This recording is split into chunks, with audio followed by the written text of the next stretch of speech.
നമസ്കാരം, ഞാൻ ആറ്റുകാൽ മുത്തുകുമാർ. എല്ലാ ജ്യോതിഷ വിശ്വാസികൾക്കും ഗുരു ആസ്ട്രോളജിക്ക് സ്വാഗതം.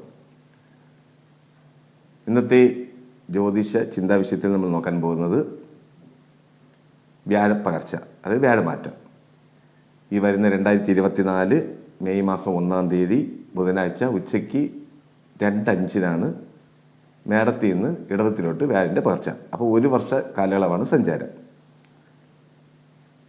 ഇതൊരു പ്രത്യേകത, ഏപ്രിൽ 23 ശേഷം മീനത്തിൽ, അതായത് വ്യാഴൻ്റെ വീട്ടിൽ കുജൻ്റെ സഞ്ചാരമുണ്ട് ജൂൺ 1 വരെ. അപ്പോൾ വ്യാഴം മാറുമ്പോൾ വ്യാഴത്തിൻ്റെ ഗ്രഹത്തിൽ ഏതെങ്കിലും ഗ്രഹം സ്ഥിതി ചെയ്യുകയാണെങ്കിൽ ഇതും കൂടെ ഉൾപ്പെടുത്തി വേണം നമുക്ക് ഫലം പറയാം. അപ്പോൾ രാഹു അവിടെ സഞ്ചരിക്കുന്നുണ്ട് മീനത്തിൽ. ഇപ്പോൾ 2024 മെയ് മാസം 1-ാം തീയതി ബുധനാഴ്ച ഉച്ചയ്ക്ക് 2:05 മേടത്തിൽ നിന്ന് ഇടവത്തിലോട്ട് പകർച്ചയാവുകയാണ്. 1 വർഷ കാലയളവാണ് സഞ്ചാരം. 12 രാശിയുടെ ഫലമാണ് ഇപ്പോൾ പറയുന്നത്, മേടം മുതൽ മീനം വരെ. ആദ്യം മേടരാശിക്കാർക്ക് എങ്ങനെ നോക്കാം. നിലവിൽ ജന്മത്തിലാണ് ഗുരു. അപ്പോൾ ജന്മഗുരു എന്ന് പറയും. ജന്മഗുരു മിത്രക്ഷേത്രമായതുകൊണ്ട് അത്ര ദോഷമല്ല, എന്നാലും ചെറിയ ചെറിയ അരിഷ്ടതകളൊക്കെ ഉണ്ടായി, സാമ്പത്തിക ബുദ്ധിമുട്ടുകളൊക്കെ അനുഭവിച്ചു. 11 ശനി ഉണ്ടെങ്കിലും ചെറിയ ചെറിയ സാമ്പത്തിക ബുദ്ധിമുട്ടുകളൊക്കെ അനുഭവിച്ച് ഇനി 2-ൽ വരുന്ന വ്യാഴം വളരെ ഉപകാരപ്രദമായിരിക്കും. അതായത് പുത്രകാരകനായ വ്യാഴം, ധനകാരകനായ വ്യാഴം, ശുഭകാരകനായ വ്യാഴം ഈ മേടക്കൂറുകാർക്ക്, അതായത് അശ്വതി ഭരണി കാർത്തികകാലിന് ഇനിയുള്ള കാലം 1 വർഷക്കാലം നമുക്ക് വളരെ ഉന്നതിയിലെത്താനുള്ള സമയമാണ് കാണുന്നത്. ഇപ്പോൾ 2-ലെ വ്യാഴൻ്റെ സ്ഥിതി നമുക്ക് എന്തുകൊണ്ട് ഗുണകരമാണ്. ഇപ്പം ബിസിനസ് മേഖലയിൽ പ്രവർത്തിക്കുന്നവർക്കൊക്കെ ഈ കാലയളവ് വളരെ നല്ലതാണ് കാണുന്നത്. അതായത് ഇപ്പം ജുവലേഴ്സ് മർച്ചൻ്റ് നടത്തുന്നവർ, പ്രൊവിഷൻ സ്റ്റോർ നടത്തുന്നവർ, ഫ്ലവേഴ്സ് മർച്ചൻ്റ് നടത്തുന്നവർക്കൊക്കെ ഈ കാലയളവ് വളരെ ഗുണമാണ് കാണുന്നത്. പഠന വിഷയത്തിലാണെങ്കിലും ഇപ്പം നീറ്റ് പോലെ പഠനം, ഇപ്പം പരീക്ഷ എഴുതാൻ നിൽക്കുന്ന കുട്ടികൾക്കൊക്കെ ഈ കാലയളവ് വളരെ ഗുണപ്രദമാണ്. 100% വിജയം കൈവരിക്കാൻ സാധിക്കും മേടക്കൂറുകാർക്ക്. മറ്റുള്ള മേഖല പറയുകയാണെങ്കിൽ ഇപ്പോൾ പൊതുപ്രവർത്തനത്തിൽ നിൽക്കുന്നവർക്കൊക്കെ പുതിയ അംഗീകാരം കിട്ടാനുള്ള അവസരം കാണുന്നു. എന്തുകൊണ്ട് വിജയം കൈവരിക്കാനുള്ള സമയമാണ് മേടക്കൂറുകാർക്ക്. ഇപ്പോൾ രാഷ്ട്രീയ പ്രവർത്തനത്തിൽ ഏർപ്പെട്ടിരിക്കുന്നവർക്കൊക്കെ ഈ കാലയളവ് വളരെ നല്ലതാണ് കാണുന്നത്, മോശവശമല്ല. ഇതിലൊരു പ്രത്യേകത, ഇപ്പം വ്യാഴം നിൽക്കുന്ന സ്ഥാനത്ത് നിന്ന് ദൃഷ്ടിക്കാണ് ഭയങ്കര ബലം. അപ്പോൾ എങ്ങനെ പറയാം, 2-ലിരുന്ന് 5-ാം ഭാവ ദൃഷ്ടി, അപ്പോൾ 6-ലോട്ടാണ് ദൃഷ്ടി. അങ്ങനെ വരുമ്പോൾ ഏതെങ്കിലും ഗോൾഡ് പണയം പോയിട്ടുണ്ടെങ്കിലോ, അല്ലെങ്കിൽ നമുക്ക് കുട്ടികളുടെ പഠനത്തിന് വേണ്ടി എന്തെങ്കിലും നമ്മൾ കടം വാങ്ങിച്ചിട്ടുണ്ടെങ്കിൽ ആ കടമൊക്കെ വീട്ടാനുള്ള സമയമാണ് ഈ കാലയളവ്. അതുപോലെ 2-ൽ നിന്ന് 8-ാം ഭാവം ദൃഷ്ടി വരികയാണ്. ഈ 8-ാം ഭാവം ദൃഷ്ടി എന്ന് പറയുന്നത്, അപ്പം വ്യാഴൻ്റെ ഒരു പ്രത്യേകത, അതായത് ദൃഷ്ടി ചെയ്യുന്ന ആ സ്ഥലത്തിൻ്റെ ദോഷങ്ങളൊക്കെ മാറ്റി വളരെ ഗുണം ചെയ്യുന്നതാണ്. അപ്പോൾ 6-8 ദൃഷ്ടി വരെയാണ്. അപ്പോൾ കടരോഗം വഴക്ക് മാറും. അഷ്ടമത്തിൽ ദൃഷ്ടി വരുന്നത് നഷ്ടം എല്ലാം നമുക്ക് തിരിച്ചു പിടിക്കാൻ സാധിക്കും. അതിപ്പോൾ എങ്ങനെ പറയാം, കുറേ കാലത്തിന് മുമ്പേ നമുക്ക് ഷെയർ മാർക്കറ്റിലൊക്കെ കുറേ നഷ്ടം വന്നിട്ടുണ്ടെങ്കിൽ അതൊക്കെ ഇപ്പോൾ തിരിച്ചു പിടിക്കാനുള്ള സമയമാണ്. ഊഹക്കച്ചവടത്തിലാണെങ്കിലും ഫൈനാൻസ് ബിസിനസ്സിലാണെങ്കിലും ഇവർക്കൊക്കെ ഈ കാലയളവ്, നമുക്ക് ഈ 1 വർഷ കാലയളവ് നഷ്ടപ്പെട്ട എന്ത് തിരിച്ചു പിടിക്കാനുള്ള സമയമാണ് കാണുന്നത്. അപ്പോൾ പൊതുഫലം പറയുമ്പോൾ വ്യാഴൻ്റെ ദൃഷ്ടി 5-ാം ഭാവം 6-ാം രാശിയിൽ വരെയാണ്, പിന്നെ 8-ാം രാശിയിൽ വരെയാണ് 7-ാം ഭാവം, പിന്നെ വരുന്ന 9-ാം ഭാവം, 10-ാം ഭാവ ദൃഷ്ടിയും വരെയാണ്. അപ്പം 10-ാം ഭാവത്ത് പറയുമ്പോൾ നമുക്ക് തൊഴിൽ മേഖല ഇതെല്ലാം നമുക്ക് മെച്ചപ്പെടും. വിദ്യാർത്ഥികൾക്കാണെങ്കിലും, അതായത് പഠിക്കുന്ന പരീക്ഷ വിജയം കൈവരിക്കാനുള്ള അവസരം കാണുന്നു, ദോഷവശമല്ല. ഇനി അടുത്ത് നോക്കാൻ പോകുന്നത് ഇടവക്കൂറുകാർക്ക് എങ്ങനെ. കാർത്തിക മുക്കാൽ, രോഹിണി, മകയിര ഇവർക്ക് ജന്മഗുരുവാണ് തുടങ്ങുന്നത്. ഇപ്പം നിലവിൽ 12-ലാണ്, വിരയസ്ഥാനത്ത് നിന്ന് മാറി ജന്മഗുരു വരെയാണ്. ജന്മഗുരു കൊണ്ടുള്ള പ്രയോജനം 5-ാം ഭാവം ദൃഷ്ടി വരികയാണ്, 7-ാം ഭാവം ദൃഷ്ടി വരികയാണ്, 9-ാം ഭാവം ദൃഷ്ടി വരികയാണ്. അപ്പോൾ ഇതിലേക്കുള്ളൊരു പ്രത്യേകത, ഈ ഭാവം പുഷ്ടിപ്പെടും. അപ്പോൾ കുട്ടികൾക്കുള്ള ഒരു നന്മകൾ നടക്കാനോ, കുട്ടികളുടെ ജോലി സാധ്യത, പഠിച്ചു നിൽക്കുന്ന കുട്ടികളാണെങ്കിലും അവർക്ക് ജോലി സാധ്യത, പഠന വിഷയത്തിലേക്കുള്ള നമ്മൾ കൊടുക്കുന്ന ധനസഹായം, പിന്നെ 7-ാം ഭാവം ദൃഷ്ടി, കൂട്ടു ബിസിനസ്, ജീവിത പങ്കാളിയുമായിട്ടുള്ള സന്തോഷകരമായിട്ടുള്ള കാര്യങ്ങൾ, ഗോൾഡ് എടുക്കുക. പിന്നെ ഭാഗ്യസ്ഥാന ദൃഷ്ടി, അതും നമുക്ക് അനുകൂലമാണ്. പിന്നെ ജന്മത്തിൽ നിൽക്കുന്നത് ഫൈനാൻസ് ഇടപാടിലൊക്കെ വളരെ ശ്രദ്ധ വേണം. അതായത് കൊടുക്കൽ വാങ്ങൽ, ജാമ്യം നിൽക്കുക, ഏതെങ്കിലും തരത്തിലുള്ള ഫൈനാൻസ് സംബന്ധമായിട്ടുള്ള പ്രലോഭനങ്ങളിൽ പെട്ട് ചതിക്കപ്പെടാതിരിക്കുക. അപ്പോൾ ജന്മഗുരു എഫക്റ്റാണ് നമുക്ക്. 8-11 ഭാവാധിപൻ. ഇതിലൊരു പ്രത്യേകത ചൊവ്വയുടെ മാറ്റം 2024 ഏപ്രിൽ 23 മുതൽ ജൂൺ 1 വരെ. അത് നമുക്ക് 11-ലാണ്. ഇതിൽ നമുക്ക് വളരെ നേട്ടം കൈവരിക്കാൻ സാധിക്കും. ജന്മഗുരു ആണെങ്കിലും വ്യാഴൻ്റെ വീട്ടിൽ ചൊവ്വയുടെ സ്ഥിതി നമുക്ക് വിരയാധിപനായ ചൊവ്വയുടെ സ്ഥിതി നമുക്ക് ധനനഷ്ടം എന്തെങ്കിലും സംഭവിച്ചിട്ടുണ്ടെങ്കിൽ അതൊക്കെ തിരിച്ചു പിടിക്കാനുള്ള സമയം. ഇപ്പോൾ ബിസിനസ്സിലൊക്കെ എന്തെങ്കിലും നമുക്ക് പാഴ്ച പറ്റിയിട്ടുണ്ടെങ്കിൽ അത് ഇരട്ടി ലാഭം എടുക്കാനുള്ള അവസരം കാണുന്നു. ഒരു 1.25 മാസം കാലയളവ്. പഠിക്കുന്ന വിദ്യാർത്ഥികളാണെങ്കിലും നമുക്കിപ്പോൾ ഹോസ്റ്റലിലൊക്കെ താമസിച്ച് പഠിക്കാനുള്ള അവസരമാണ് കാണുന്നത്. നീറ്റ് പരീക്ഷ പോലെ എഴുതാൻ നിൽക്കുന്നവർക്കൊക്കെ അലസതയാണ് കാണുന്നത്. വളരെ ശ്രദ്ധ വേണം. അപ്പോൾ പരിഹാരാർത്ഥം ശ്രീ ദക്ഷിണാമൂർത്തിക്ക് നെയ്ദീപം കത്തിക്കുന്നതും കടലമാല സമർപ്പിക്കുന്നതൊക്കെ ദോഷകാഠിന്യം കുറയ്ക്കും. ബിസിനസ് മേഖലയിലാണെങ്കിലും എന്തിനും നമുക്ക് ഒരു സമാസമമായിട്ടുള്ള, അതായത് നഷ്ടവുമില്ല ലാഭമില്ല എന്നുള്ള രീതിയിൽ പോവും. പിന്നെ 11 ചൊവ്വയുടെ സ്ഥിതി ഈ പറഞ്ഞ ഏപ്രിൽ 23 മുതൽ ജൂൺ 1 വരെ ഈ കാലയളവ് നമുക്ക് ധനാഗമം കൂടുന്നതാണ്. പൊതുപ്രവർത്തനത്തിൽ നിൽക്കുന്നവർക്കൊക്കെ ഈ കാലയളവ് വളരെ ശ്രദ്ധ വേണം. ഒറ്റപ്പെടുത്തൽ, നമ്മൾ എന്ത് ചെയ്തിട്ടുണ്ടെങ്കിലും അതിനെ ഒറ്റപ്പെടുത്തുകയോ കുറ്റപ്പെടുത്തുകയൊക്കെ ഉള്ള സമയമാണ് ഇപ്പം. വളരെ ശ്രദ്ധ വേണം. ഇനി അടുത്ത് നോക്കാൻ പോകുന്നത് മിഥുനക്കൂറുകാർക്ക് എങ്ങനെ. മകരാര, തിരുവാതിര, പുണർതം, മുക്കാലടങ്ങുന്നതാണ് മിഥുനക്കൂറ്. ഇവർക്ക് നിലവിൽ 11-ലാണ് വ്യാഴൻ്റെ സ്ഥിതി. ഇനിയിപ്പോൾ 12-ൽ വരികയാണ്. അപ്പോൾ 12-ൽ വന്നു കഴിഞ്ഞാൽ ദൃഷ്ടിക്ക് പ്രാധാന്യം പറഞ്ഞിട്ടുണ്ട്. 4-ാം ഭാവം ദൃഷ്ടി വരും. അപ്പോൾ മിഥുനത്തിന് 3-ാം ഭാവം ദൃഷ്ടി വരും, വ്യാഴൻ്റെ ദൃഷ്ടി. അപ്പം മിഥുനത്തിന് വ്യാഴൻ്റെ ദൃഷ്ടി 12-ാം ഭാവത്തിൽ നിന്ന് വ്യാഴൻ്റെ ദൃഷ്ടി 4-ാം ഭാവം വരികയാണ്. അപ്പോൾ നമുക്കൊരു വീട് മാറ്റം പോലെ കാണുന്നുണ്ട്. അതായത് ഇടപ്പേർച്ചി എന്ന് പറയും, സ്ഥലമാറ്റം. അതിപ്പോൾ ജോലിക്ക് നിൽക്കുന്ന സ്ഥലത്താണെങ്കിലും, അത് പ്രൈവറ്റ് ആണെങ്കിലും ഗവൺമെൻറ് തലത്തിലാണെങ്കിലും സ്ഥലമാറ്റം. ഇപ്പോൾ വീടാണെങ്കിലും നമുക്ക് വീട് മാറി താമസിക്കുകയോ അല്ലെങ്കിൽ ഒരു പുതിയ വീട് വാങ്ങിച്ച് പാല് കാച്ചാനുള്ള അവസരവും കാണുന്നു. പിന്നെ ഗോൾഡ് എന്തെങ്കിലും ഉണ്ടെങ്കിൽ കുട്ടികളുടെ പഠനാവശ്യത്തിനോ അല്ലെങ്കിൽ വീടിൻ്റെ മെയിൻ്റനൻസിനോ അല്ലെങ്കിൽ പുതിയ വീട് വാങ്ങിക്കാനുള്ള എന്തെങ്കിലും തയ്യാറെടുപ്പിനോ വേണ്ടി പണയം പോകാനുള്ള സാധ്യതയും കാണുന്നു. പിന്നെ മറ്റൊരു ദൃഷ്ടി 6-ാം ഭാവം വരെയാണ്. മിഥുനത്തിന് 6-ാം ഭാവം ദൃഷ്ടി വരുന്നത് നമുക്ക് എന്തെങ്കിലും കടങ്ങളുണ്ടെങ്കിൽ വീട്ടാനുള്ള അവസരം കാണുന്നു. പിന്നെ ഭാഗ്യസ്ഥാനത്തും വ്യാഴൻ്റെ ദൃഷ്ടി വരികയാണ്. അപ്പം മിഥുനക്കൂറുകാർക്ക് പൊതുഫലം പറയുമ്പോൾ 12-ൽ ശുഭവിരയമാണ് കാണുന്നത്. ശുഭവിരയം എന്ന് പറയുമ്പോൾ ഒരു നൂലുകെട്ട്, പാല് കാച്ച്, പിന്നെ വിവാഹാദി കാര്യങ്ങൾ, അത് നമ്മളെ റിലേഷനിലായിരിക്കാം, കുട്ടികളുടെ ആയിരിക്കാം, ഇതിലേക്കുള്ള ചിലവാണ് കൂടുതലും കാണുന്നത്. ബിസിനസ് മേഖലയിൽ പ്രവർത്തിക്കുന്നവരാണെങ്കിലും യാത്ര ചെയ്തുള്ള ബിസിനസ്, അതായത് മാർക്കറ്റിംഗ് ബിസിനസ് ചെയ്യുന്നവർക്ക് ഈ കാലയളവ് വളരെ നല്ലതാണ്, മോശവശമല്ല. പിന്നെ ഭാഗ്യസ്ഥാനത്ത് ശനിയുടെ സ്ഥിതി ഏപ്രിൽ 23 മുതൽ ജൂൺ 1 വരെ 10-ലാണ് ചൊവ്വയുടെ സ്ഥിതി. അതും നമുക്ക് നേട്ടങ്ങൾ കൈവരിക്കാനുള്ള സമയമാണ് കാണുന്നത്. എന്തുകൊണ്ടും ഈ മിഥുനക്കൂറുകാർക്ക് ഈ വ്യാഴമാറ്റം ഗുണകരമാണ്, ദോഷവശമല്ല. ഇനി കർക്കിടകക്കൂറുകാർക്ക് എങ്ങനെ. പുണർതം, കാലി, പൂയം, ആയിലടങ്ങുന്നതാണ് കർക്കിടകക്കൂറ്. ഇവർക്ക് ഈ ഒരു വർഷം, അതായത് 2024 മെയ് 1 മുതൽ ഒരു വർഷ കാലയളവ് വ്യാഴൻ്റെ മാറ്റം 11-ലാണ്. അപ്പോൾ ലാഭസ്ഥാനത്ത് വരുന്ന വ്യാഴം കർക്കിടകത്തിന് 6-9-ാം ഭാവാധിപനായ വ്യാഴം 11-ൽ വരുന്നത് വളരെ ഗുണകരമാണ്. നമുക്കിപ്പോൾ അഷ്ടമശനി ആണെങ്കിലും ഈ വ്യാഴമാറ്റത്തോടുകൂടി നമുക്ക് എന്തെങ്കിലും പുതിയ സംരംഭം തുടങ്ങാനോ ഉള്ള ബിസിനസ് വിപുലീകരിക്കാനുള്ള അവസരം കാണുന്നു. ബിസിനസ് മേഖലയിലുള്ളവർക്ക്, പഠന വിഷയത്തിലാണെങ്കിലും കുട്ടികൾക്ക് ഈ കാലയളവ് വളരെ നല്ലതാണ്, മോശവശമല്ല. ഉന്നത പഠന വിജയം കൈവരിക്കാൻ സാധിക്കും. ഇപ്പോൾ പുറത്തു പോകാൻ ആഗ്രഹിച്ച് നിൽക്കുന്നവർക്കൊക്കെ, ഗൾഫ് കൺട്രീസിലൊക്കെ പോകാൻ ആഗ്രഹിച്ച് നിൽക്കുന്നവർക്കൊക്കെ ജോലി സാധ്യത. നീറ്റ് പോലെ പരീക്ഷ എഴുതാൻ നിൽക്കുന്ന കുട്ടികൾക്ക്, അതേ മെഡിക്കൽ എൻട്രൻസ് ഒക്കെ എഴുതാൻ നിൽക്കുന്ന കുട്ടികൾക്ക് ഉന്നത വിജയം കൈവരിക്കാൻ സാധിക്കും കർക്കിടകക്കൂറുകാർക്ക്. അപ്പോൾ പുണർതം, കാല്, പൂയ, ആയിലടങ്ങുന്നതാണ് കർക്കിടകക്കൂറ്. ഇതിൽ പ്രത്യേകിച്ച് ഈ ദൃഷ്ടിയുടെ കാര്യം പറയുമ്പോൾ വ്യാഴൻ്റെ ദൃഷ്ടി 3-ാം ഭാവം ദൃഷ്ടി വരികയാണ്. അപ്പം അതിൽ നിന്ന് 3-ാം ഭാവം ദൃഷ്ടി ചെയ്യുന്നത് വളരെ പ്രത്യേകതയാണ്. എന്തും നമുക്ക് പ്രയത്നിച്ചാൽ വിജയം കൈവരിക്കാൻ സാധിക്കും. പിന്നെ വൃശ്ചികത്തിലോട്ട് ദൃഷ്ടി വരികയാണ്. വൃശ്ചികം എന്ന് പറയുന്നത് 5-ാം ഭാവമാണ്. അപ്പോൾ ബുദ്ധിവർദ്ധന, എന്തിനും ഒരു തീരുമാനം എടുക്കാനുള്ള അവസരം നമുക്ക് എല്ലാം ശുഭ ഇതായിരിക്കും.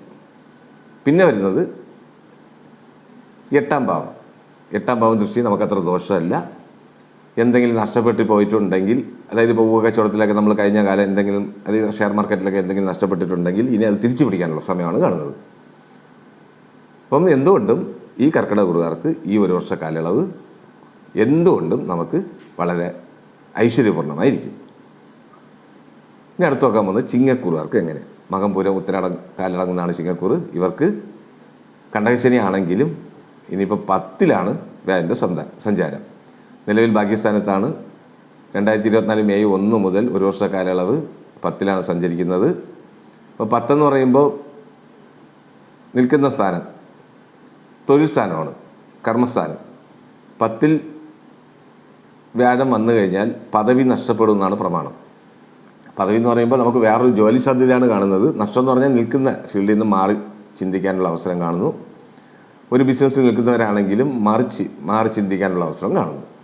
അപ്പം ഇതിൽ ഉദ്ദേശിക്കുന്നത് ജോലി മാറ്റം അല്ലെങ്കിൽ തൊഴിൽ മാറ്റം. അപ്പോൾ നമുക്ക് ഒരിക്കൽ 100 പ്രാവശ്യം ആലോചിച്ച് വേണം ഒരു തൊഴിൽ മാറ്റം ചെയ്യാനോ ഒരു ബിസിനസ് മാറ്റി ചിന്തിക്കാനോ ചെയ്യേണ്ടത്. അപ്പോൾ 10-ൽ വ്യാഴം വന്നു കഴിഞ്ഞാൽ തൊഴിൽ മാറ്റമാണ് കാണുന്നത്. പഠിക്കുന്ന വിദ്യാർത്ഥികളാണെങ്കിലും ഈ കാലയളവ് അലസതയാണ് കാണുന്നത്. ഇപ്പോൾ ചില കുട്ടികൾ പഠനം 1 വർഷം 1.5 വർഷം ഉപേക്ഷിച്ച് അടുത്ത പഠനത്തോട്ട് മാറാനുള്ള അവസരം കാണുന്നു. അത് സ്വജാതകം വെച്ച് ഒന്നുകൂടെ നോക്കി വേണം യാതും തീരുമാനിക്കാൻ. അതിപ്പോൾ ബിസിനസ് മേഖലയിലാണെങ്കിലും പഠന വിഷയത്തിലാണെങ്കിലും ജാതകം വച്ച് നോക്കിയിട്ട്, ജാതകം ഉണ്ടല്ലോ ജന്മജാതകം, അത് വെച്ച് നോക്കിയിട്ട് വേണം തീരുമാനിക്കാൻ. വിവാഹാദി കാര്യങ്ങളിലൊക്കെ ഈ കാലയളവ് കുട്ടികളുടെ 10-ൽ വ്യാഴൻ്റെ ഇത് അത്ര നന്നല്ല. 1 വർഷ കാലയളവ് ഇപ്പോൾ എന്തെങ്കിലും ആലോചന വരെയാണെങ്കിലും നമുക്കത് ആലോചിച്ച് വച്ചിട്ട് 1 വർഷം കഴിഞ്ഞ് നടത്തുന്നതാണ് ഈ കാലയളവ് നല്ലത്. പിന്നെ ദൃഷ്ടിയുടേത് പറഞ്ഞല്ലോ, ദൃഷ്ടി വെച്ച് നോക്കുമ്പോൾ നമുക്ക് ദോഷവശമല്ല. ഇനി അടുത്ത് നോക്കാൻ പോകുന്നത് കന്നിക്കൂറുകാർക്ക് എങ്ങനെ. ഉത്തരംകാല് അത്തം ചിത്തിരാര അടങ്ങുന്നതാണ് കന്നിക്കൂറ്. ഇവർക്ക് നിലവിൽ 8-ലാണ് വ്യാഴൻ്റെ സ്ഥിതി. ഇനി 9-ലോട്ട് സഞ്ചരിക്കുകയാണ്. 2024 മെയ് 1 മുതൽ ഒരു വർഷ കാലയളവ്. ഇതിൽ 2024 ഏപ്രിൽ 23 മുതൽ ജൂൺ 1 വരെ ചൊവ്വയുടെ സഞ്ചാരം മീനത്തിലാണ്, അത് വ്യാഴൻ്റെ വീട്ടിൽ. വ്യാഴൻ ഇടവത്തിലാണ് മാറുന്നത്. അപ്പോൾ ബാക്കി സ്ഥാനത്ത് വ്യാഴൻ്റെ സ്ഥിതി, 7-ലെ ചൊവ്വയുടെ സ്ഥിതിയൊക്കെ നമുക്ക് വളരെ അനുകൂലമാണ്. ഇതിൽ പ്രത്യേകം ശ്രദ്ധിക്കേണ്ടത് മുക്കാല് അത്തം ചിത്തിരാര ഇവർക്ക് വിവാഹാദി കാര്യങ്ങളിൽ ആൺകുട്ടികളുണ്ടെങ്കിൽ ഇപ്പോൾ വിവാഹം നടക്കാനുള്ള യോഗമാണ് കാണുന്നത്. രാശിക്ക് വ്യാഴൻ്റെ ദൃഷ്ടി വളരെ ഉത്തമമാണ് കാണുന്നത്. ഇപ്പോൾ വ്യാഴൻ്റെ ദൃഷ്ടിക്ക് പ്രാധാന്യം പറയണം. ഗുരുപാർക്ക് കോടി പാപം നിവൃത്തി എന്നാണ് പറയുന്നത്. അപ്പോൾ ശുഭമാണ് അവിടെ സംഭവിക്കുന്നത്. അപ്പോൾ രാശിക്ക് വ്യാഴൻ്റെ ദൃഷ്ടി വരുന്നത്, അത് പ്രത്യേകിച്ച് ഉത്തരമുക്കാൽ അത്തം ചിത്തിര അര ഇവർക്ക് വിവാഹാദി കാര്യങ്ങളിലൊക്കെ തടസ്സം മാറിയാണ്. ജോലി സാധ്യത, ഇപ്പോൾ എന്തെങ്കിലും ജോലി തടസ്സപ്പെട്ട് നിൽക്കുകയാണെങ്കിൽ ഇൻ്റർവ്യൂ ഗവൺമെൻറ് ജോലിക്കൊക്കെ പ്രയത്നിച്ച് നിൽക്കുന്നവർക്കൊക്കെ ജോലി സാധ്യത കാണുന്നു. പുറത്തു പോകാൻ നിൽക്കുന്നവർക്കൊക്കെ ഈ കാലയളവ്, അതായത് ഇപ്പം പഠനം കഴിഞ്ഞ് ഗൾഫ് കൺട്രീസിലൊക്കെ ജോലിക്ക് പ്രയത്നിച്ച് നിൽക്കുന്നവർക്ക് ഈ കാലയളവ് ജോലി സാധ്യത കാണുന്നു. മോശവശമല്ല. ബിസിനസ് മേഖലയിൽ പ്രവർത്തിക്കുന്നവരാണെങ്കിലും പെട്ടെന്നുള്ള ധനാഗമം. അപ്പോൾ ഈ ഒരു വർഷ കാലയളവ്, അതായത് 2024 മെയ് 1 മുതൽ ഒരു വർഷം വ്യാഴമാറ്റം കന്നിക്കൂറുകാർക്ക് വളരെ ഐശ്വര്യപൂർണ്ണമായിരിക്കും. ഇനി അടുത്ത് നോക്കാൻ പോകുന്നത് തുലാക്കൂറുകാർക്ക് എങ്ങനെ. തുലാക്കൂറിന് നിലവിൽ 7-ലാണ് വ്യാഴൻ്റെ സ്ഥിതി. ഇനിയിപ്പോൾ 8-ൽ മറവാണ്. അപ്പോൾ നമുക്ക് ഏപ്രിൽ 23 ശേഷം ജൂൺ 1 വരെ കുജൻ്റെ സഞ്ചാരം മീനത്തിലാകിയാൽ 6-ാം ഭാവം, അത് നമുക്ക് ഒരു 1.5 മാസം അനുകൂലമാണ്. അത് കഴിഞ്ഞുള്ള കാലഘട്ടം നമുക്ക് അത്ര നന്നല്ല. വിവാഹാദി കാര്യങ്ങളിലൊക്കെ ആൺകുട്ടികളുണ്ടെങ്കിൽ വിവാഹ തടസ്സമാണ് കാണുന്നത്. പഠന വിഷയത്തിലും അരിഷ്ടത കാണുന്നു, ജോലി തടസ്സം കാണുന്നു. പരിഹാരാർത്ഥം ശ്രീ ദക്ഷിണാമൂർത്തിക്ക് കടലമാല സമർപ്പിക്കുന്നതും നെയ്ദീപം കത്തിക്കുന്നതൊക്കെ ദോഷകാഠിന്യം കുറയ്ക്കും. അപ്പോൾ മൊത്തത്തിൽ പൊതുഫലം പറയുമ്പോൾ തുലാക്കൂറുകാർക്ക് ഈ ഒരു വർഷ കാലയളവ് അത്ര നന്നല്ല. പിന്നെ ഗുണദോഷ സമ്മിശ്ര ഫലമായിരിക്കും കാര്യങ്ങൾ നടന്നു പോവുക. ബിസിനസ് മേഖലയിലാണെങ്കിലും ഇവർക്ക് ധനനഷ്ടം വരാനുള്ള അവസരം കാണുന്നു. അതായത് എന്ത് ബിസിനസ്സിൽ ഏർപ്പെട്ടിരിക്കുന്നവരാണെങ്കിലും ഈ കാലയളവ് ധനാഗമത്തിൽ വളരെ ശ്രദ്ധ വേണം. ധനാഗമം കുറയും, അതായത് ലാഭവിഹിതം കുറയും. പ്രായമായവരുണ്ടെങ്കിലും 8-ലെ വാലിൻ്റെ സ്ഥിതി അത്ര നന്നല്ല. അസിഡിറ്റി പോലെയോ യൂറിനറി ഇൻഫെക്ഷൻ പോലെയോ എന്തെങ്കിലും അസുഖം വരാൻ സാധ്യത ഉണ്ട്. കണ്ണിന് കാഴ്ചക്കുറവ് സംഭവിക്കാനുള്ള സാധ്യത കാണുന്നു. വ്യാഴന് പരിഹാരം ചെയ്തുകൊള്ളുക. ഇനി അടുത്ത് നോക്കാൻ പോകുന്നത് വൃശ്ചികക്കാർക്ക് എങ്ങനെ. ഇപ്പോൾ നിലവിൽ 6-ലാണ് വ്യാഴൻ്റെ സഞ്ചാരം. ഏപ്രിൽ 23 മുതൽ ജൂൺ 1 വരെ കുജൻ്റെ സഞ്ചാരം മീനത്തിൽ 5-ലാണ്. അപ്പം ഈ 1-ാം തീയതി, അതായത് 2024 മെയ് 1-ന് ശേഷം വൃശ്ചികക്കാർക്ക് 7-ലാണ് വ്യാഴൻ്റെ സഞ്ചാരം. എന്തുകൊണ്ടും നമുക്ക് വളരെ അനുകൂലമാണ് കാണുന്നത്. സർവ്വ ഐശ്വര്യമാണ് ഫലം. അതായത് ധനാഗമം, ജോലി സാധ്യത, വിവാഹാദി കാര്യങ്ങൾ നടക്കുക, അത് കുടുംബത്തിൽ ശുഭകാര്യം നടക്കുക, അയനശയന യോഗം, അത് എന്തൊരു യാത്ര പുറപ്പെട്ടാലും നമുക്ക് ശുഭകരമായിരിക്കും, സക്സസ് ആയിരിക്കും. അപ്പം വിശാഖം കാല് അനിഴം തൃക്കേട്ട് അടങ്ങുന്നതാണ് വൃശ്ചികക്കൂറ്. ഇവർക്ക് 1 വർഷ കാലയളവ് വളരെ ഉന്നതിയിലെത്താനുള്ള അവസരം കാണുന്നു. മെഡിക്കൽ എൻട്രൻസ് എഴുതാൻ നിൽക്കുന്ന കുട്ടികളുണ്ടെങ്കിൽ ഉന്നത വിജയം കൈവരിക്കാൻ സാധിക്കും ഈ 1 വർഷ കാലയളവ്. അപ്പം പഠന വിഷയത്തിലൊക്കെ നമുക്ക് മിടുക്ക് തെളിയിക്കാൻ കാണിക്കും. ബിസിനസ് മേഖലയിൽ പ്രവർത്തിക്കുന്നവരാണെങ്കിൽ ഈ കാലയളവ് വളരെ നല്ലതാണ്. അതിപ്പം ഫ്ലവർ മർച്ചൻ്റ് ആണെങ്കിലും ഗോൾഡ് മർച്ചൻ്റ് ആണെങ്കിലും പ്രൊവിഷൻ മർച്ചൻ്റ് ആണെങ്കിലും വളരെ ഒരു വിപുലീകരിക്കാനോ അത് ഒന്നുകൂടെ ഒരു ഷോപ്പ് കൂടെ തുടങ്ങാനുള്ള അവസരം കാണുന്നു. എന്തുകൊണ്ട് 1 വർഷ കാലയളവ് വളരെ നല്ലതാണ് കാണുന്നത്, മോശവശമല്ല. ഇപ്പം പ്രായമായവരുണ്ടെങ്കിലും ക്ഷേത്ര ദർശനം, മഹാക്ഷേത്ര ദർശനം നടത്താനുള്ള അവസരം കാണുന്നു. എന്തുകൊണ്ട് ഈ വ്യാഴമാറ്റം വൃശ്ചികക്കൂറുകാർക്ക് വളരെ ഗുണകരമാണ്. ഇനി അടുത്ത് നോക്കാൻ പോകുന്നത് ധനുക്കൂറുകാർക്ക് എങ്ങനെ. നിലവിൽ 5-ലാണ് വ്യാഴൻ്റെ സ്ഥിതി. മെയ് 1-ന് ശേഷം, അതായത് 2024 മെയ് 1-ന് ശേഷം 1 വർഷ കാലയളവ് നമുക്ക് 6-ലാണ് സഞ്ചാരം. ഈ ധനുക്കൂറുകാർ വളരെ ശ്രദ്ധിക്കേണ്ടത്, അതായത് മൂലം, പുരാടം, ഉത്രാടം കാലടങ്ങുന്നതാണ് ധനുക്കൂറ്. ആരോഗ്യം ശ്രദ്ധിക്കുക. 6-ലെ വ്യാഴൻ്റെ സ്ഥിതി അത്ര നന്നല്ല. ആരോഗ്യം ശ്രദ്ധിക്കുക. ഇതിലിപ്പോൾ 4-ാം ഭാവം വ്യാഴൻ്റെ വീട്ടിൽ കുജൻ്റെ സഞ്ചാരം 1.25 മാസം, അതായത് ഏപ്രിൽ 23 മുതൽ ജൂൺ 1 വരെ, അത് അത്ര നമുക്ക് നന്നല്ല. 4-ല് സുഖസ്ഥാനത്ത് 2 പാപഗ്രഹങ്ങൾ സ്ഥിതി ചെയ്യുന്നത് യാത്രാഭംഗം ഉണ്ടാക്കും. എന്തിനൊരു സമാധാനം, രാത്രി യാത്ര ഒഴിവാക്കുക. സ്കിൻ ഡിസീസ് വരാനുള്ള അവസരം കാണുന്നു. അസിഡിറ്റി പോലെ എന്തെങ്കിലും അസുഖം വരാൻ കാണുന്നു. വളരെ ശ്രദ്ധ വേണം ആരോഗ്യം. 3-ലെ ശനിയുടെ സ്ഥിതിയൊക്കെ നമുക്ക് അനുകൂലമാണെങ്കിലും 4-ലെ 2 പാപഗ്രഹം 6-ലെ വ്യാഴൻ്റെ മറവൊക്കെ നമുക്ക് ദോഷമാണ് കാണിക്കുന്നത്. വളരെ ശ്രദ്ധ വേണം. പഠിക്കുന്ന വിദ്യാർത്ഥികളാണെങ്കിലും അലസതയാണ് കാണുന്നത്. വിവാഹാദി കാര്യങ്ങളിൽ ഇപ്പോൾ ആൺകുട്ടികളാണെങ്കിലും പെൺകുട്ടികളാണെങ്കിലും ഈ നക്ഷത്രത്തിലുണ്ടെങ്കിൽ വിവാഹ തടസ്സമാണ് കാണുന്നത്. പരിഹാരാർത്ഥം ശ്രീ ദക്ഷിണാമൂർത്തിക്ക് നെയ്ദീപ വഴിപാട്, കടലമാല സമർപ്പിക്കുന്നതൊക്കെ ദോഷകാഠിന്യം കുറയ്ക്കും. പിന്നെ പൊതുപ്രവർത്തനത്തിൽ നിൽക്കുന്നവരാണെങ്കിലും പേരുദോഷം ഉണ്ടാവാതെ ശ്രദ്ധിക്കണം. രാത്രി യാത്ര ഒഴിവാക്കുക. അപ്പോൾ എന്തുകൊണ്ടും ഈ വ്യാഴമാറ്റം ധനുക്കൂറുകാർക്ക് അത്ര നന്നല്ല, വളരെ ശ്രദ്ധ വേണം. ഇനി അടുത്ത് നോക്കാൻ പോകുന്നത് മകരക്കൂറുകാർക്ക് എങ്ങനെ. ഉത്രാടം മുക്കാല്, തിരുവോണം, അവിട്ടം, അര. ഇവർക്ക് നിലവിൽ 4-ലാണ് സ്ഥിതി. ഇനി വ്യാഴൻ്റെ മാറ്റം 5-ലാണ്, അതായത് പൂർവ്വപുണ്യസ്ഥാനം എന്ന് പറയും. അതിപ്പോൾ രാശിക്കാണെങ്കിലും ജാതകത്തിലാണെങ്കിലും ഞങ്ങൾ 5 എന്ന് പറയുന്നത് പൂർവ്വപുണ്യസ്ഥാനമാണ്. നമുക്ക് എന്തുകൊണ്ടും ഗുണകരമാണ് ഈ കാലയളവ്. അതായത് ഉത്രാടം മുക്കാല്, തിരുവോണം, അവിട്ട, അര. ഇവർക്ക് രാശിയിൽ വ്യാഴൻ്റെ ദൃഷ്ടി വരികയാണ്. അപ്പോൾ എന്താണ് സംഭവിക്കുക? ഈ നമുക്ക് 2-ലെ ശനിയുടെ ഇതൊക്കെ ദോഷമൊക്കെ മാറിക്കിട്ടും 1 വർഷ കാലയളവ്. എന്തുകൊണ്ടും നമുക്ക് സക്സസ്ഫുള്ളായിട്ടുള്ള ജീവിതമായിരിക്കും ഇനി. അപ്പോൾ വ്യാഴൻ്റെ ദൃഷ്ടി രാശിക്ക് വരുന്നത് ഗുരുപാർക്ക കോടി ഭാവം നിർത്തി.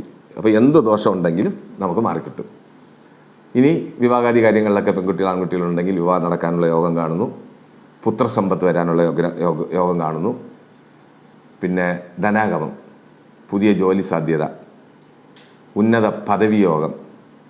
ഇപ്പോൾ ടീച്ചിങ് മേഖലയിലൊക്കെ പ്രവർത്തിക്കുന്നവർക്കൊക്കെ പ്രൊമോഷൻ ഇത്യാദി, അല്ലെങ്കിൽ ഇപ്പോൾ ടീച്ചിങ്ങിന് വേണ്ടി ടെസ്റ്റ് എഴുതി നിൽക്കുന്നവർക്കൊക്കെ ജോലി സാധ്യത. എന്തുകൊണ്ടും ഈ കാലയളവ് പഠിക്കുന്ന കുട്ടികളാണെങ്കിലും അതായത് വിദ്യാർത്ഥികളാണെങ്കിലും നീറ്റ് പോലെ പരീക്ഷ എഴുതാൻ നിൽക്കുന്നവർക്കൊക്കെ ഉന്നത വിജയം കൈവരിക്കാൻ സാധിക്കും ഈ കാലയളവ്. അപ്പോൾ എന്തുകൊണ്ടും ഈ മകരക്കൂറുകാർക്ക് ഈ വ്യാഴമാറ്റം വളരെ ഗുണകരമാണ്. നമുക്ക് സർവ്വ ഐശ്വര്യമാണ് ഫലം. വിവാഹാദി കാര്യങ്ങളൊക്കെ ആൺകുട്ടികൾ പെൺകുട്ടികൾക്ക് ഇപ്പോൾ വിവാഹം നടക്കാനുള്ള സമയമാണ് കാണുന്നത്. ബിസിനസ് മേഖലയിൽ പ്രവർത്തിക്കുന്നവരാണെങ്കിലും പൊതുപ്രവർത്തനത്തിൽ നിൽക്കുന്നവരാണെങ്കിലും ബിസിനസ് വിപുലീകരിക്കാനും നമുക്ക് ലാഭവിഹിതം കൂടാനും പൊതുപ്രവർത്തനത്തിൽ നിൽക്കുന്നവർക്കൊക്കെ ഈ കാലയളവ് ഉന്നത പദവി യോഗം അംഗീകാരം കിട്ടാനുള്ള അവസരം കാണുന്നു. എന്തുകൊണ്ടും ഈ വേഴമാറ്റം മകരക്കൂറുകാർക്ക് വളരെ നല്ലതാണ് കാണുന്നത്, മോശവശമല്ല. ഇനി അടുത്ത് നോക്കാൻ പോകുന്നത് കുംഭക്കൂറുകാർക്ക് എങ്ങനെ. കുംഭക്കൂറിൽ ഏല നക്ഷത്രം വരും, അവിട്ടാര, ചതയം, പൂരിട്ടാതി, മുക്കാല്. ഇവർക്ക് ജന്മശനിയാണ്. ഈ വ്യാഴമാറ്റം സംഭവിക്കുമ്പോൾ ജന്മശനി തുടരുകയാണ്. 2024 മെയ് 1 ശേഷം വ്യാഴൻ്റെ സ്ഥിതി 4-ലാണ്. അപ്പോൾ 3-ൽ നേരത്തെ മറവായിരുന്നു. ഇനിയിപ്പോൾ അതും ഒരു മാറ്റം കിട്ടുന്നത് വളരെ നല്ലതാണ്. 2-ാം ഭാവാധിപനും 11-ാം ഭാവാധിപനായ വ്യാഴൻ 4-ൽ വരുന്നത് നമുക്ക് സർവ്വ ഐശ്വര്യമാണ് ഫലം. പഠനത്തിലേക്ക് നമുക്ക് ഉന്നതി വിജയം കൈവരിക്കാൻ സാധിക്കും. എന്തുകൊണ്ടും ഈ ഒരു വർഷ കാലയളവ് കുംഭക്കൂറുകാർക്ക് വളരെ നല്ലതാണ് കാണുന്നത്. ഒരു വീട് മാറ്റം അല്ലെങ്കിൽ ഒരു വീട് വയ്ക്കാനോ പുതിയ വീട് പാല് കാച്ചി താമസിക്കാനുള്ള അവസരം കാണുന്നു, അല്ലെങ്കിൽ ഒരു ലാൻഡ് വാങ്ങിക്കാനുള്ള അവസരം കാണുന്നു. റിയൽ എസ്റ്റേറ്റ് ബിസിനസ് ചെയ്യുന്നവർക്കൊക്കെ ഈ കാലയളവ് നമുക്ക് വളരെ നല്ലതാണ് കാണുന്നത്. പിന്നെ ഏപ്രിൽ 23 മുതൽ ജൂൺ 1 വരെ രാഹുവിൻ്റെ കൂടെ കുജൻ്റെ സഞ്ചാരം, അത് വ്യാഴൻ്റെ വീട്ടിൽ. അപ്പം ചൊവ്വയും സർപ്പനും ചേർന്ന് കഴിഞ്ഞാൽ സമന്മാരാണ്, പെട്ടെന്നുള്ള ധനാഗമം. അപ്പോൾ എന്തെങ്കിലും ഊഹക്കച്ചവടത്തിൽ പൈസ ഇറക്കാനോ അല്ലെങ്കിൽ ഒരു ഷെയർ മാർക്കറ്റിൽ പൈസ മുടക്കാനോ നിൽക്കുന്നവർക്കൊക്കെ ഈ കാലയളവ് നമുക്ക് ഗുണകരമാണ് കാണുന്നത്, മോശവശമല്ല. പഠിക്കുന്ന വിദ്യാർത്ഥികളാണെങ്കിലും ഉന്നത വിജയം കൈവരിക്കാൻ സാധിക്കും ഈ കാലയളവ്. അപ്പോൾ എന്തുകൊണ്ടും ഈ വ്യാഴമാറ്റം കുംഭക്കൂറുകാർക്ക് വളരെ ഗുണപ്രദമാണ്, ദോഷവശമല്ല. പ്രായമായവരുണ്ടെങ്കിലും കുടുംബക്ഷേത്ര ദർശനം നടത്താനും മഹാക്ഷേത്ര ദർശനം നടത്താനുള്ള അവസരം കാണുന്നു കുംഭക്കൂറുകാർക്ക്. ഇനി അടുത്ത് നോക്കാൻ പോകുന്നത് മീനക്കൂറുകാർക്ക് എങ്ങനെ. മീനക്കൂറിൽ നിലവിൽ 2-ലാണ് വ്യാഴൻ്റെ സ്ഥിതി. ഇനിയിപ്പോൾ മറവാണ് കാണുന്നത്. 2024 മെയ് 1 ശേഷം ഒരു വർഷ കാലയളവ് 3-ൽ മറയുകയാണ് ചെയ്യുന്നത് വ്യാഴം. അപ്പം രാശി അധിപൻ 10-ാം ഭാവാധിപനായ വ്യാഴം മറയുന്നത് അത്ര നന്നല്ല. നമുക്ക് ചെറിയ സാമ്പത്തിക ബുദ്ധിമുട്ടുകൾ അനുഭവിക്കാനുള്ള അവസരം കാണുന്നു. ഏതെങ്കിലും പ്രലോഭനങ്ങൾ പെട്ട് ഫൈനാൻസ് സംബന്ധമായിട്ട് ഏതെങ്കിലും പ്രലോഭനങ്ങളിൽ പെട്ട് അവസ്ഥയായി പോകരുത്. പൈസ ഇടപാടിലൊക്കെ അതായത് ഫൈനാൻസിലൊക്കെ വളരെ ശ്രദ്ധ വേണം. പഠിക്കുന്ന വിദ്യാർത്ഥികളാണെങ്കിലും വിജയം കൈവരിക്കാനൊക്കെ വളരെ ബുദ്ധിമുട്ടാണ്. ബിസിനസ് മേഖലയിൽ പ്രവർത്തിക്കുന്നവരാണെങ്കിലും ഈ കാലയളവ് 10-ാം ഭാവാധിപനായ വ്യാഴം 3-ൽ മറയുന്നത് അത്ര നന്നല്ല. കർമ്മസ്ഥാനം ക്ഷയിക്കുന്ന സമയമാണ്, ദൈവാനുഗ്രഹം കുറയുന്ന സമയമാണ്. പരിഹാരാർത്ഥം ശ്രീ ദക്ഷിണാമൂർത്തിക്ക് കടലമാല സമർപ്പിക്കുന്നതും നെയ്ദീപം കത്തിക്കുന്നതും ദോഷകാഠിന്യം കുറയ്ക്കും. ശ്രീ തിരുച്ചെന്തൂർ ഭഗവാൻ സുബ്രഹ്മണ്യ സ്വാമി ക്ഷേത്ര ദർശനം നമുക്ക് ദോഷകാഠിന്യം കുറയ്ക്കും. പിന്നെ ആരോഗ്യം വളരെ ശ്രദ്ധിക്കുക. കുട്ടികളാണെങ്കിലും മുതിർന്നവരാണെങ്കിലും ചെവിക്ക് പ്രശ്നം വരാനുള്ള സാധ്യത കാണുന്നു, അത് ചെവി വേദന. ഇതിൽ വളരെ ശ്രദ്ധ വേണം, ആരോഗ്യം ശ്രദ്ധിക്കുക. ശുഭമസ്തു.